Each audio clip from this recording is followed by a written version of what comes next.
दोस्तों, इस कहानी के शुरुआत में हमें बॉलीवुड स्टार साहिल कपूर और उनकी गर्लफ्रेंड अंकिता को रोमांस करते हुए दिखाया जाता है। दोस्तों, साहिल कपूर और अंकिता एक दूसरे के साथ टाइम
फिल्म की साइन आनंद प्रोड्यूसर को दे चुका होता है और साहिल को बताते हुए कहता है, अगर तू अब पीछे हटा तो फिल्म का पूरा लॉस भरना होगा, जिसमें तू अपना घर गाड़ी बेच भी देगा फिर भी पॉसिबल नहीं है और कोई ऑप्शन नहीं है। इतना बोलकर फ़ोन कट हो जाता है और ये बातें सुनकर साहिल को मजबूरन कुलधारा जाना होता है।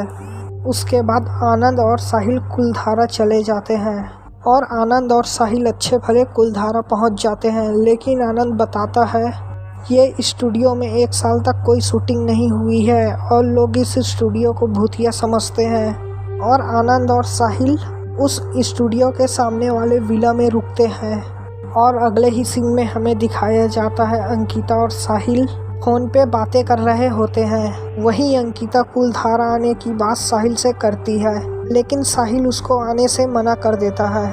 तभी कुछ देर बाद एक पैरानॉर्मल शक्ति अंकिता को फ़ोन करके साहिल की आवाज़ में कुलधारा आने को बोलता है। ये सुनकर अंकिता खुश हो जाती है और सुबह आने को बोलती है। आगे को हमें दिखाया जाता है सुबह को शूटिंग शुरू हो चुकी होती है। तभी साहिल एक्ट्रेस के आंखों में एक काला धब्बा देखकर बहुत घबरा जाता है और ज़ोर ज़ोर से चिल्लाने लगता है, ये क्या हुआ तुम्हारी आंखों में। लेकिन एक्ट्रेस के आंखों से वो काला धब्बा एक ही पल में हट जाता है। तभी साहिल वहां से पैकअप बोलकर चला जाता है और शूटिंग बंद हो जाती है। और उसी रात को अंकिता साहिल के पास कुलधारा आ जाती है। इस बात को लेकर साहिल और अंकिता में काफ़ी बहस होता है, क्योंकि साहिल अंकिता को कुलधारा आने के लिए मना किया था बस। लेकिन अंकिता तो इस बात से अनजान थी कि उसे साहिल ने फ़ोन नहीं किया था, बल्कि उसे एक पैरानॉर्मल शक्ति ने फ़ोन किया था। इस बात को लेकर काफ़ी देर बहस होने पर साहिल अंकिता से ब्रेकअप की बात कर लेता है और ये बात सुनकर अंकिता वहाँ से तुरंत ही निकल जाती है। तभी हमें दिखाया जाता है साहिल और आनंद के बीच अंकिता को लेकर डिस्कस चल रहा होता है। तभी वहाँ एक पुलिस वाला आ जाता है और तभी एक रेशल नाम की लड़की का मर्डर का जिक्र करता है। अब ये रेशल कौन है दोस्तों, हम आपको आगे बताएंगे।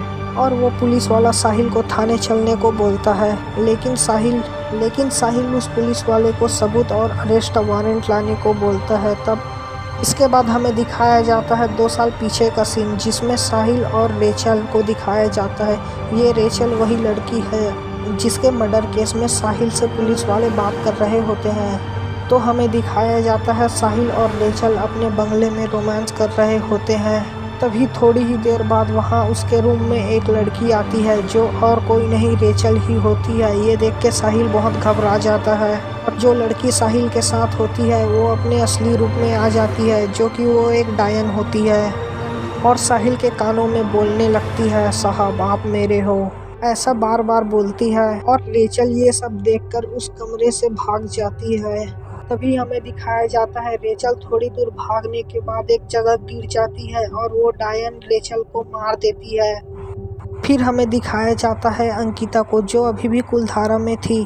तभी वो डायन साहिल के शरीर को अपने बस में करके अंकिता को मारने की कोशिश करता है, लेकिन वो पुलिस वाला साहिल के सर में डंडा मारकर अंकिता को बचा लेता है और साहिल बेहोश हो जाता है। तभी हम अगले ही सीन में देखते हैं साहिल एक रस्सी से बंधा हुआ होता है। तभी साहिल से पुलिस वाले और अंकिता सच पूछते हैं और सब सही सही बताने को बोलते हैं। तभी साहिल बताता है कि मैंने रेचल को नहीं मारा, बल्कि रेचल को उसी काले साये ने मारा जो आज मुझ पर सवार थी। इतना बोलते ही वो डायन इन लोगों के सामने आ जाती है। तभी वो डायन साहिल को मारने की कोशिश करती है और सवाल करती है, तुमने मुझे कैसे मारा, सच सच बताओ। तभी साहिल का दम घुटने लगता है और सच बताने को तैयार हो जाता है। तब साहिल सच बताता है कि रेचल उसकी एक नौकरानी थी और रेचल को हीरोइन बनाने का झांसा देकर उसके साथ रोज शारीरिक संबंध बनाता था।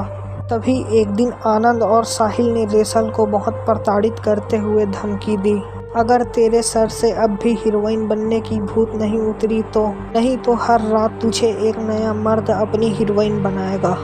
उस दिन रेचल बहुत रो रही थी और रेचल पूरी तरह से टूट चुकी थी। तभी आनंद और साहिल के बाहर जाते ही रेचल अपने रूम में फांसी लगा लेती है। ये थी साहिल की घटिया सोच जो सबसे छुपा रहा था। इतना बात सुन के अंकिता उस डायन रेचल से अपने आप को मारने की बात बोलती है। अंकिता बोलती है कि रेचल तुम मुझे भी मार दो, इस घटिया आदमी से प्यार करने की सजा दो मुझको। लेकिन रेचल अंकिता को नहीं मारती और आसमान में उड़ जाती है और जो कोई साहिल को पुलिस वाले जेल में बंद कर देते हैं।